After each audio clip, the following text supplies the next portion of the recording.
So Alana was telling me about a great experience that she had that just kind of highlights how her conflict resolution training has really helped her now in her job, and a lesson that she passes on to her clients. So Yeah, yeah, you were kind of sharing with this earlier. So would you mind sharing that again? absolutely. Yeah.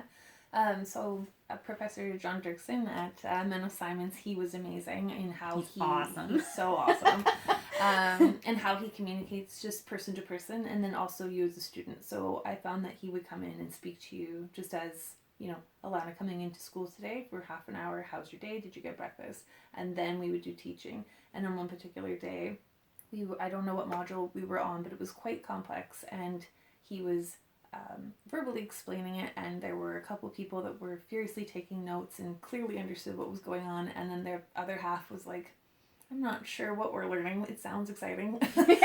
But we were starting Yeah. to stress out, and because it was a summer class, we were just under a lot of time constraints, and like, we need to get this today because the exam's in 2 days, and so we were panicking, and he sensed the panic, so he went back to the person and said, well, how do you learn? And it turned into, we needed visualization on the board. So Mm. it was concept one, bullet point two, like, it just, he layered it, and it was a 16 layer thing, and once we visually saw it, we were like, oh, this makes so much more sense. But that concept of how do you learn is what I've now, for my own personal well-being and getting through a career, that's helped me immensely, Oh, huge. to oversee different little conflicts I've come about, little obstacles.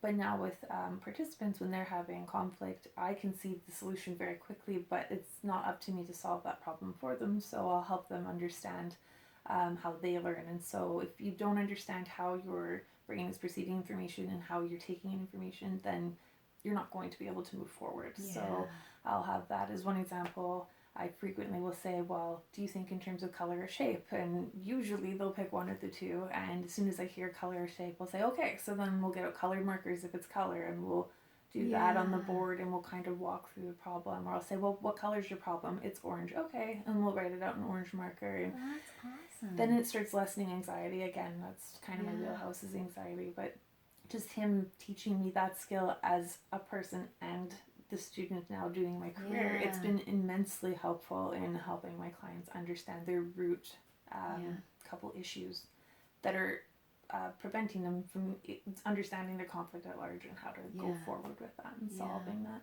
That's amazing. And I'll just give one example from my schooling years. Another prof that I love was Lois Edmond. Mm-hmm. Shout out to Lois. Absolutely. She did my intro to conflict course. And she is a psychologist by training, Yeah. and one of the things that I so appreciated is she really focused on emotions Mm-hmm. and emotional regulation, and Yeah. how that really impacts a conflict. And I think for me that was huge, even now, Yeah. helping with my clients, is recognizing, and you mentioned it earlier, like naming emotions, like, well, are Yes. you angry, or are you frustrated, or Yeah. and there can be nuances to how we're feeling.